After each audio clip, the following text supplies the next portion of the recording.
Hello my dear students, welcome to my channel Physics by GRB sir. In this video let us discuss the energy stored in the capacitor. ஒரு capacitorல எவ்வளவு electrical energy store ஆகி இருக்கும் அதை கண்டுபிடிக்கிறதுக்கு ஒரு ஃபார்முலாவை இப்போ நம்ம டெரைவ் பண்ண போகிறோம் students.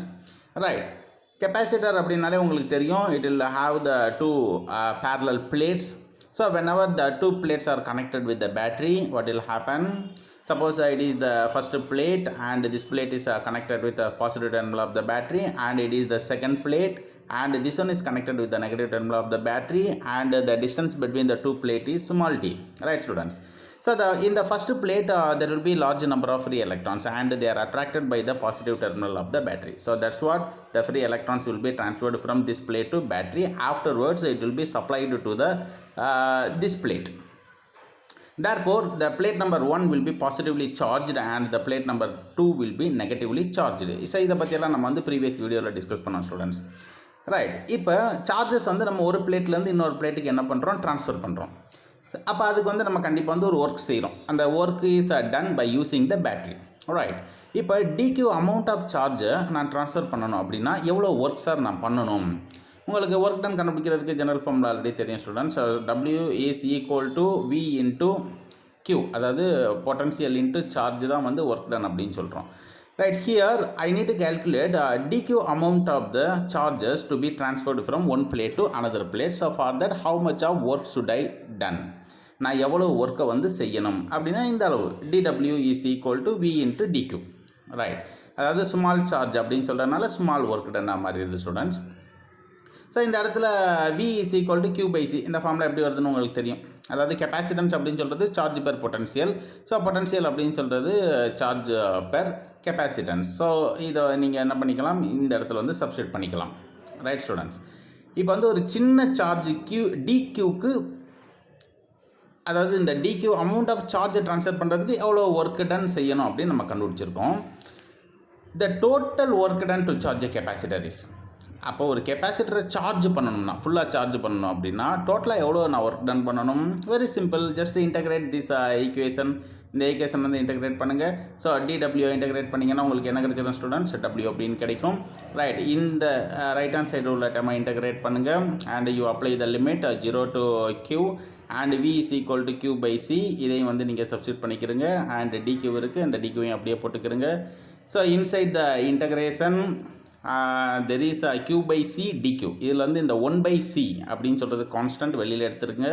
So inside the integration there will be q dq. அப்போ க்யூவை வந்து நீங்கள் இன்டகிரேட் பண்ணிங்க அப்படின்னா q ஸ்கொயர் பை 2 அப்படின்னு கிடைக்கும். அப்போ ஆன்சர் உங்களுக்கு வந்து இது கிடைச்சிடும் ஸ்டூடெண்ட்ஸ். ரொம்ப ஃபண்டமெண்டலான ஒரு இன்டகிரேஷன் தான், உங்களுக்கு புரியுதுன்னு நினைக்கிறேன். This work done is stored as electrostatic potential energy in the capacitor students. அதாவது ஒர்க் டன்னும் எலக்ட்ரோஸ்டாட்டிக் பொட்டன்ஷியல் எனர்ஜியும் ஒன்று தான். ஸோ இந்த டபிள்யூக்கு பதிலாக நீங்கள் என்ன பண்ணலாம் அப்படின்னா u சப்ஸ்கிரிப்ட் வந்து இ போட்டுக்கிறங்க. So which is equal to q square by 2c அப்படின்னு நீங்கள் எழுதிக்க முடியும். Right, so q is equal to cv தானே, அதாவது capacitance is equal to charge per potential. அப்போ charge is equal to capacitance into potential. அப்போ இந்த இடத்துல இந்த q ஸ்கொயர் இருக்கிற இடத்துல இந்த ஈக்குவேஷன் வந்து நீங்கள் சப்ஸ்டியூட் பண்ணுங்கள். So you will get in numerator c square v square, then in denominator 2c அப்படின்னு கிடைக்கும். ஸோ நீங்கள் இந்த சியையும் சி ஸ்கொயரையும் கேன்சல் பண்ணிட்டீங்கன்னா so finally you are getting 1/2 cv square. ரொம்ப ஒரு பேப்பரில் வந்து நீங்கள் எழுதி பாருங்கள் ஸ்டூடெண்ட்ஸ், ஜஸ்ட் நார்மல் மேத்தமெட்டிக்ஸ் தான். ரைட், அப்போ இந்த potential energy, electrostatic potential energy கண்டுபிடிக்கிறதுக்கு நம்ம என்ன பண்ணலாம், 1/2 cv ஸ்கொயர் இந்த ஃபார்முலாவை நம்ம யூஸ் பண்ணிக்கலாம். அப்படி இல்லைன்னா q ஸ்கொயர் பை 2c வந்து நம்ம என்ன பண்ண முடியும், யூஸ் பண்ண முடியும். ரைட் ஸ்டூடெண்ட்ஸ், இப்போ இந்த எனர்ஜி எங்கே சார் ஸ்டோர் ஆகிருக்கு ஒரு கெப்பாசிட்டரில் அப்படின்னு பார்ப்போம். ஸோ கெப்பாசிட்டன்ஸோட ஜென்ரல் ஃபார்முலா என்னது, c is equal to epsilon naught a divided by d. Right, அதே மாதிரி எலக்ட்ரிக் ஃபீல்டு இன்டென்சிட்டி E அப்படின்னு சொல்கிறது என்னது, v divided by d. So v is equal to E into d நம்ம எழுதிக்க முடியும். ரைட் ஸ்டூடெண்ட்ஸ், இந்த ஈக்குவேஷனுக்கு வாங்களேன். So ue is equal to 1/2.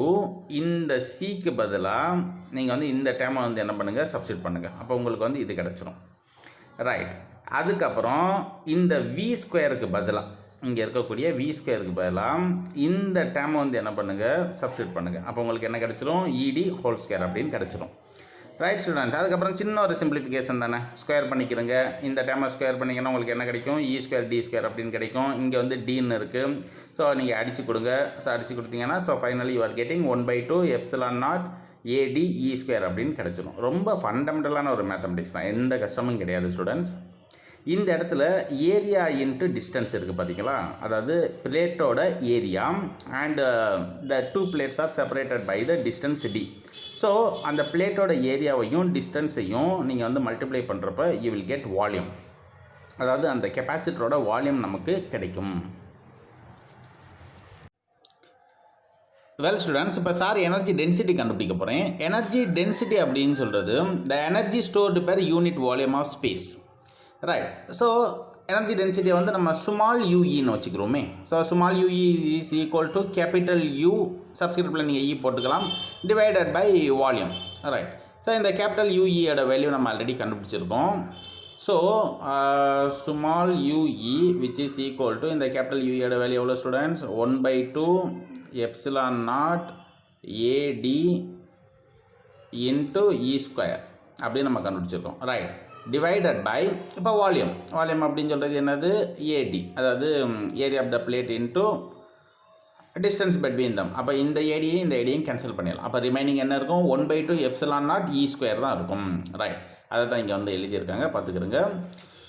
So the energy density is equal to 1/2 epsilon naught E square. So இந்த ஈக்குவேஷன்லேருந்து நமக்கு என்ன புரியுது, so we infer that the energy is stored in the electric field existing between the plates of the capacitor. அப்போ energy, electrical energy எங்கே store ஆகிருக்கு அப்படின்னா ரெண்டு பிளேட்டுக்கு இடையில் இருக்கக்கூடிய அந்த எலக்ட்ரிக் ஃபீல்டில் தான் ஸ்டோர் ஆகிருக்கு அப்படின்னு நமக்கு புரிஞ்சிக்க முடியும்.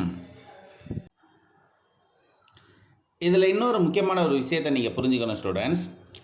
அதாவது the energy density depends only on the electric field and not on the size of the plate of the capacitor.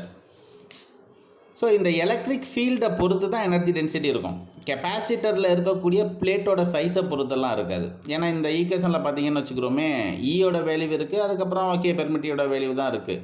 கெப்பாசிட்டரோட வால்யத்துக்குரிய எந்த பேராமீட்டரும் இந்த ஈக்குவேஷனில் கிடையாது. So the energy density depends only on the electric field, not on the size of the plate of the capacitor. இது ஒரு முக்கியமான ஒரு concept students. Okay students, ஒரு முக்கியமான ஒரு கொஸ்டின் வந்து இப்போ நம்ம டிஸ்கஸ் பண்ணி முடிச்சிருக்கோம். உங்களுக்கு ஏதாச்சும் டவுட்ஸ் இருந்துச்சுன்னா கமெண்ட் பாக்ஸில் வந்து சாருக்கு போட்டு விடுங்க. சேனலை சப்ஸ்கிரைப் பண்ணாத ஸ்டூடெண்ட்ஸ் சப்ஸ்கிரைப் பண்ணிக்கிறங்க. Thank you students. Let us meet in next video.